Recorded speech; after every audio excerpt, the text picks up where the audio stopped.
Welcome to exam विवेचना। तो दोस्तों, जो आज का ये लेक्चर रहेगा, वैसे तो आपको पर्याप्त लेक्चर मेरे द्वारा अवेलेबल करवाए गए हैं, फिर भी ये लेक्चर आपके समक्ष लाना मुझे ज़रूरी लगा। तो सुबह ही आप इसे देख लेना जैसे ही आपको ये अवेलेबल हो जाता है। ठीक है, परीक्षा से पहले एक बार ज़रूर देख लेना। यहाँ से आपको 1 या 2 अंक परीक्षा में देखने के लिए मिलेंगे। ठीक है, तो अभी मुझे बनाना पड़ा ये, मुझे लगा कि आपको दे देते हैं इस लेक्चर को, यहाँ से प्रश्न बने तो आप इसे सही कर लोगे। ठीक है, तो देखिए क्या है ये। इसमें पूछा जाएगा अगर मार्क्सवाद के प्रवर्तक कौन थे, तो ये कार्ल मार्क्स थे। मनोविश्लेषणवाद के प्रवर्तक कौन थे, सिगमंड फ्राइड।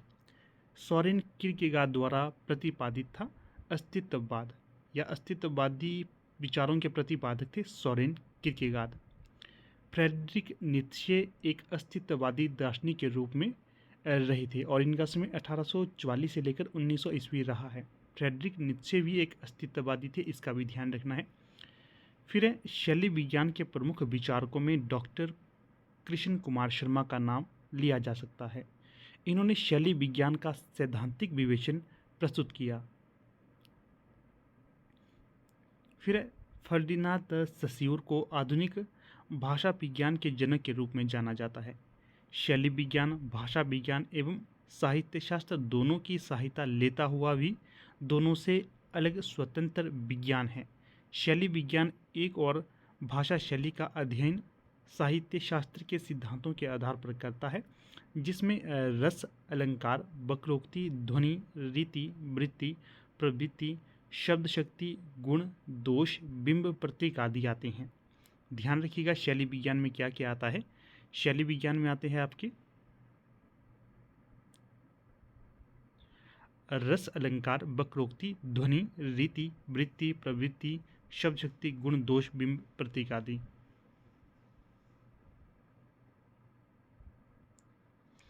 टी.एस. इलियट नई समीक्षा के जनक माने जाते हैं।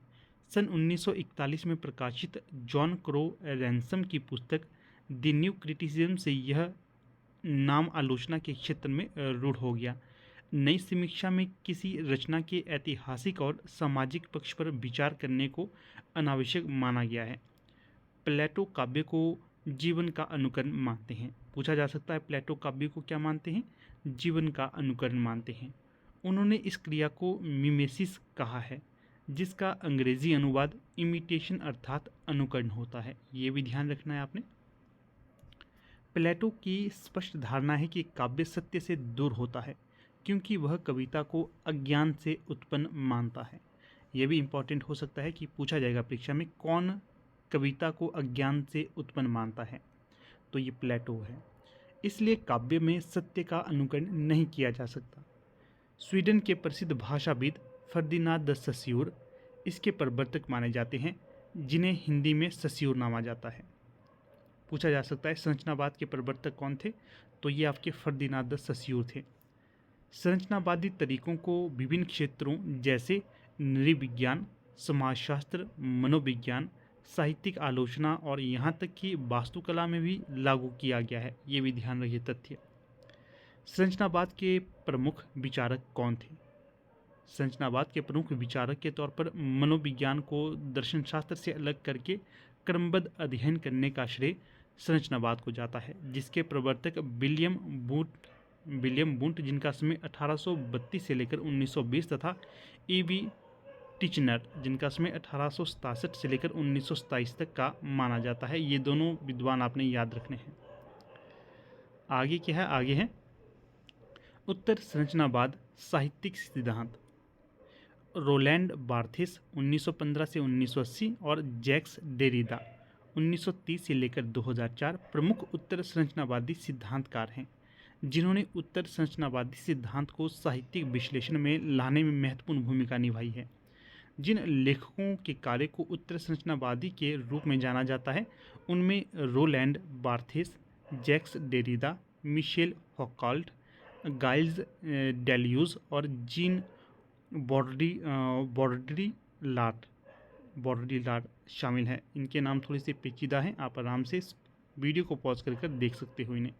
हालांकि कई सिद्धांतकारों, जिन्हें उत्तर संरचनावादी कहा गया है, ने इस लेवल को अस्वीकार भी कर दिया था।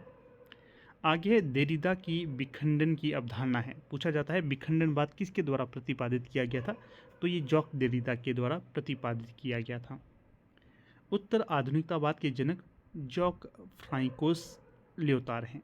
सर्वप्रथम उत्तर आधुनिकता वास्तुकला के क्षेत्र में प्रकट हुई, लेकिन इसका विकास दर्शन, साहित्य व समीक्षा के क्षेत्र में भी हो चुका है। उत्तर आधुनिकता व्यक्ति केंद्रित समीक्षा दृष्टि है जो मानती है कि कुछ भी संपूर्ण नहीं है। जीन फ्रांसवा लियोटार को अपने 1979 के काम the post modern condition a report on knowledge में दार्शनिक संदर्भ में उत्तर आधुनिक शब्द का प्रयोग करने वाले पहले व्यक्ति होने का श्रेय दिया जाता है। आगे जो तथ्य दूंगा ये भी मोस्ट इंपॉर्टेंट है, जैसे कि काव्य का सिद्धांत किसके द्वारा प्रतिपादित किया गया था, प्लेटो के द्वारा। अनुकरण सिद्धांत, त्रासदी सिद्धांत, विरेचन सिद्धांत मुख्यतः किसके द्वारा प्रतिपादित किया गया, अरस्तु के द्वारा।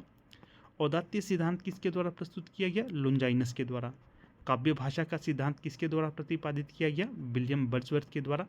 कल्पना और फैंटेसी किसके द्वारा प्रतिपादित की गई, कॉलरिज के द्वारा। आलोचना का स्वरूप किसके द्वारा प्रतिपादित किया गया, मैथ्यू अर्नॉल्ड के द्वारा। निर्व्यक्तिकता का सिद्धांत और परंपरा की अवधारणा किसके द्वारा प्रतिपादित की गई, टी.एस. इलियट के द्वारा।